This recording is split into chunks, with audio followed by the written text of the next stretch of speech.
Assalamualaikum warahmatullahi wabarakatuh. Kita jumpa lagi dalam pembahasan tentang bahasa Arab. Sebelum kita lanjut, bagaimana puasa kita hari ini? Aman? Tidak ada kendala? Mudah-mudahan diberikan kemudahan oleh Allah dalam menuntaskan puasa kita selama 1 Ramadan penuh ini. Dan supaya semua amalan kita di bulan Ramadan ini menjadi amalan yang makbul atau diterima oleh Allah.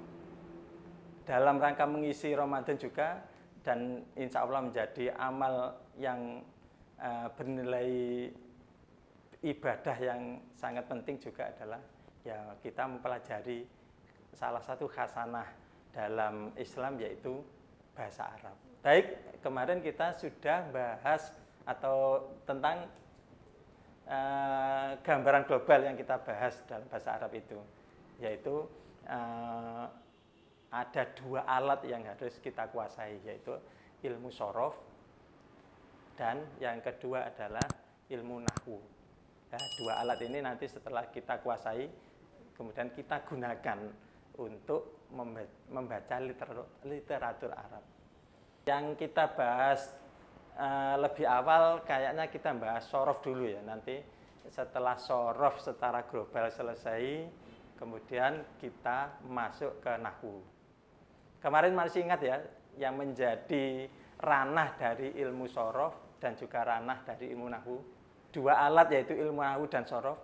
Ilmu nahwu ini yang dibahas adalah harokat akhir dari suatu kata atau kalimat. Nah, kalimat atau kata itu bagaimana rinciannya? Nah, insya Allah nanti segera kita bahas nanti. Jadi harokat akhir seperti kemarin dicontohkan, misalnya lafadz Muhammadun. Muhammadun yang dibahas adalah hanya harokat akhir, yaitu huruf dal ini. Harokatnya itu seperti apa? Itu yang menjadi ranah pembahasan nahwu. Kenapa bisa berubah harokatnya? Ya karena nanti sesuai dengan posisi dia di dalam susunan kalimat. Sehingga kalau ada lafadz Muhammadun tidak selamanya dibaca dhamma, juga tidak selamanya dibaca fathah, juga tidak selamanya dibaca kasroh, tergantung posisi dia di dalam susunan kalimat. Itu yang dibahas nahwu, hanya harokat akhir ini saja. Sedangkan yang dibahas shorof adalah perubahan kata dari satu bentuk ke bentuk yang lainnya. Nanti dipandu di kitab tasrif namanya, atau shorof yang warnanya kuning itu ya, yang kemarin sudah saya tunjukkan kitabnya. Nah, di situ ada setidaknya ada perubahan, satu kata itu bisa berubah menjadi sekitar 12 bentuk sekaligus harokatnya. Jadi dalam shorof ini lebih banyak sebenarnya yang dibahas, karena tidak sekedar membahas perubahan kata satu menjadi kata yang bentuk satu ke bentuk yang lain, tapi juga diiringi dengan harokat yang ada pada bentuk yang sudah berubah tadi. Mulai harokat yang huruf paling awal, tengah, sampai sebelum akhir. Kalau yang akhir sudah dibahas atau ditampani oleh pembahasan nahwu. Sedangkan harokat-harokat sebelum akhir itu menjadi bagian atau ranah dari ilmu shorof. Kalimat. Kalimat kalau dalam bahasa Indonesia ini sama dengan kata sebenarnya. Jadi kalau kemarin kalimat sempurna dalam bahasa Indonesia sama dengan kalam yang terdiri dari 4 syarat, yaitu harus berupa lafadz, tersusun dari lebih dari 1 kata, terus bisa dipahami susunan kata tadi, dan juga disengaja. Itu sama kalam kemarin ya, di pembahasan awal. Sedangkan kalimat ini padanannya kalau bahasa Indonesia adalah kata. Sehingga kata dalam bahasa Indonesia itu kan ada banyak. Ada kata benda, ada kata kerja, ada keterangan, ada kata depan, ada akhiran, dan seterusnya. Itu namanya kata ya. Kalau dalam bahasa Indonesia banyak rinciannya. bisa jadi ya kalau kita tidak memahami juga bisa membingungkan. Tapi dalam bahasa Arab kalimat atau kata tadi hanya dibagi menjadi 3 saja. Secara garis besar kata kalimat dalam bahasa Arab itu dibagi menjadi 3, yaitu yang pertama kata benda. Kata benda itu adalah ismun ya, kata benda. Terus yang kedua adalah kata kerja atau fi'il. Terus yang ketiga adalah huruf.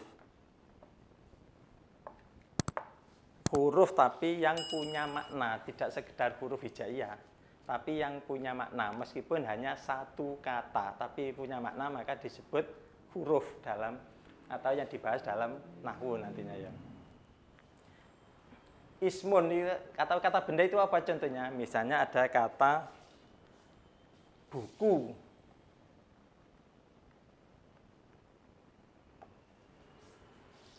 Jadi kalau isim atau kata benda ini yang jelas tidak berkaitan dengan waktu. Kata benda, baik dalam bahasa Arab maupun bahasa Indonesia, penjelasan kata benda ini adalah kata yang tidak berkaitan dengan waktu. Contohnya adalah buku. Sedangkan fi'il atau kata kerja ini adalah kata yang berkaitan dengan waktu. Waktunya bisa lampau, sedang, atau sedang terjadi, atau yang akan datang. Itu namanya fi'il atau kata kerja. Contohnya adalah misalnya menulis.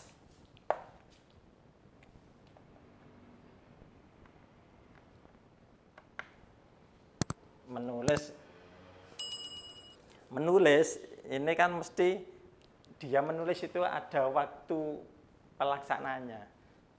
Menulisnya ini sudah terjadi, atau dia itu sedang menulis, atau dia itu akan menulis. Nah, kalau ada kata berkaitan dengan waktu itu namanya nanti masuk kategori kata kerja. Sedangkan yang ketiga adalah huruf.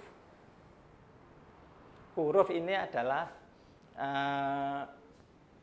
sesuatu atau huruf atau katanya mempunyai makna huruf ini.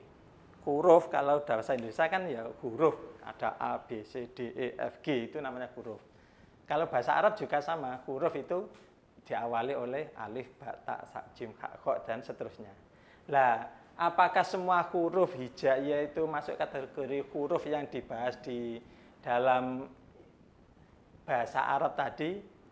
Ya tidak semua huruf hijaiyah masuk kategori huruf, tapi yang masuk kategori di situ adalah huruf yang punya makna. Meskipun satu kata, misalnya huruf hamzah. Huruf hamzah ini kan hanya satu kata, hanya hamzah. Tapi ini masuk kategori huruf nanti, karena bisa digunakan untuk pertanyaan atau istifham. Huruf ba, huruf ta, huruf wawu, huruf kaf, huruf lam ini juga nanti masuk kategori bagian dari huruf yang dibahas dalam ilmu nahwu dan shorof.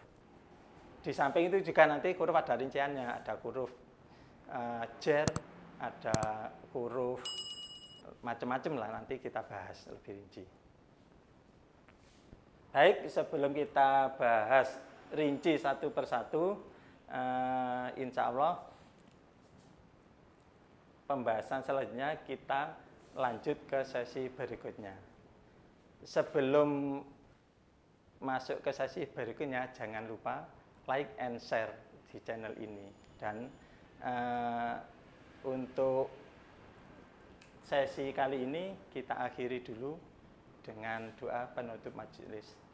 Subhanakallahumma wa bihamdika asyhadu an la ilaha illa anta astaghfiruka wa atubu ilaik. Kurang lebihnya mohon maaf. Assalamualaikum warahmatullahi wabarakatuh.